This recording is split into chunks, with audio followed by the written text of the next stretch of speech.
Hello everyone, आज के इस वीडियो में हम moment of inertia of rigid body in rotations की बात करेंगे और एग्जांपल के तौर पर रिंग का मोमेंट ऑफ इनर्शिया निकालेंगे। तो जैसा आप यहाँ पे देख रहे हैं कि ए बॉडी है, यहाँ पे क्या है, a body of mass m is free to rotate about an axis of rotation passing through the body. ये देखो, ये आपका बॉडी कौन सा है, ये है आपका बॉडी। अगर आप देखना चाहें तो ये दिस इज योर बॉडी, ये जो है, ठीक है, ये आपका पूरा बॉडी है, रेगुलर शेप का बॉडी है। और ये बॉडी जो है ये आपका क्या है, इस एक्सिस के अबाउट हिंज है। और ये बॉडी रोटेट कैसे कर रहा है, तो ये ऐसे रोटेट कर रहा है, मतलब ये जो बॉडी है ये ऐसे रोटेट कर रहा है इस एक्सिस के अबाउट, ठीक है।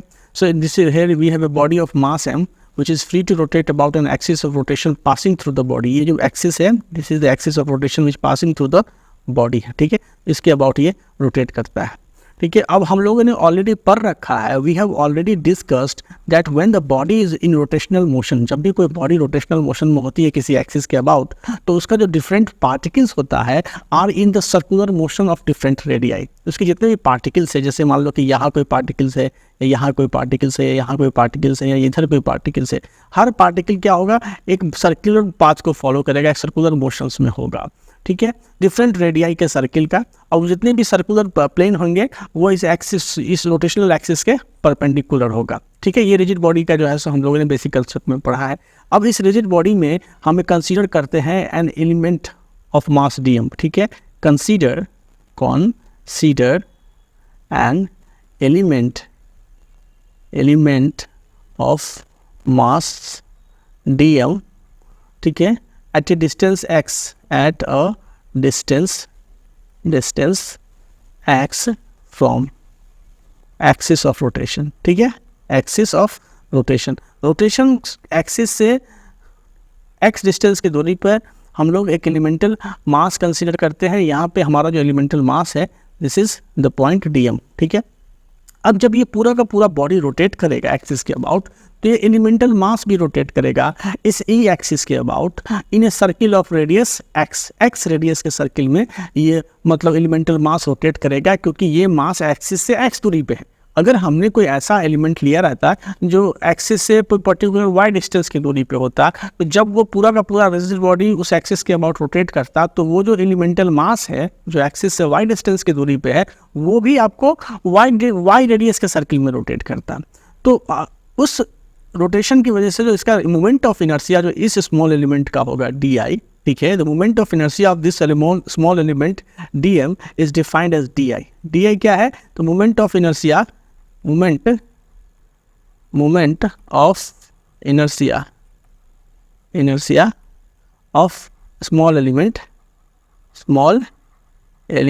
dm, और it is defined as di is equal to क्या चीज, तो एक्स स्क्वायर इंटू यहाँ पे ये क्या हो जाएगा, मास dm। एक्स स्क्वायर क्या हो गया, तो ये जो डिस्टेंस है, distance of this element from the axis है x, तो उसका डिस्टेंस का square into mass of that element is the moment of inertia of this small element. इसलिए अगर पूरे बॉडी का मोमेंट ऑफ इनर्शिया निकालना होगा तो इस इक्वेशन को तुमको क्या करना पड़ेगा, इंटीग्रेट करना पड़ेगा। I is equal to integral of di, जो बेसिकली क्या होगा, एक्स स्क्वायर इंटू यहाँ पे dm का इंटीग्रल होगा। तो ये जो इंटीग्रेशन है, ठीक है, this integration will give you the moment of inertia of the whole body. लेकिन ये जो इंटीग्रेशन है उसका लिमिट क्या होगा, ऐसा होगा कि इस पूरे रिजिड बॉडी को वो कवर अप कर ले, ठीक है।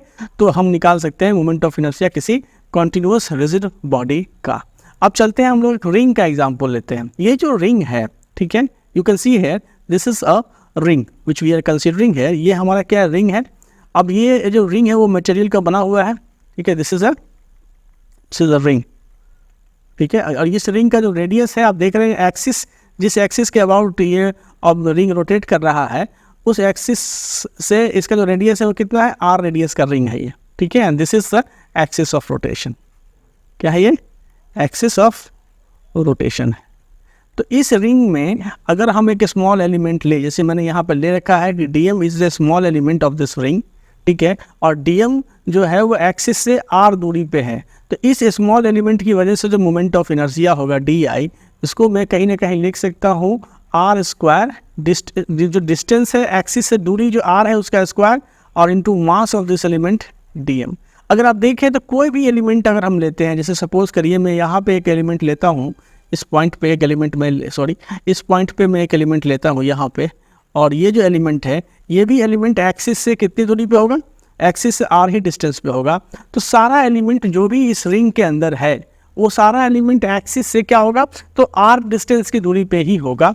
मतलब जो डिस्टेंस है, ये जो r है वो कांस्टेंट रहने जा रहा है हमारा। तो जब मैं इस पूरे रिंग का जो मोमेंट ऑफ इनर्शिया निकालूंगा, मतलब जब मैं I कैलकुलेट करूंगा, when I going to calculate the I, then what will this I will, this जो I है वो क्या होगा, ये I होगा आपका integral of r square into यहाँ पे डी एम, ठीक है, और integral of r square into d m. अब देखो यहाँ से कैचेस कि आर क्या है, आर जो है वो मेरा कांस्टेंट है। पूरे जितने भी इस इंटीग्रेशन को जब मैं इस पूरे रिंग के अराउंड परफॉर्म करूँगा, तो इस पूरे रिंग के अराउंड हर एलिमेंट का जो डिस्टेंस है वो एक्सिस से कांस्टेंट है, आर कांस्टेंट हो गया, इसलिए आर स्क्वायर बाहर आ गया और इंटीग्रल ऑफ यहाँ पर डी एम हो गया।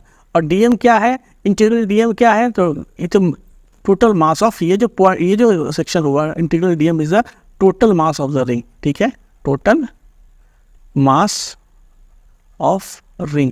तो अगर आपका रिंग का मास मेंशन्ड है कि अगर आपको पता है कि मास ऑफ द रिंग जो है, मास ऑफ रिंग यदि आपका कैपिटल M है, तो तुम लिख सकते हो कि मोमेंट ऑफ इनर्शिया कितना हो गया, I is equal to R square into यहाँ पे M R square, I is equal to M into R square या R square into M. This is the moment of inertia of this ring, ठीक है। Thank you.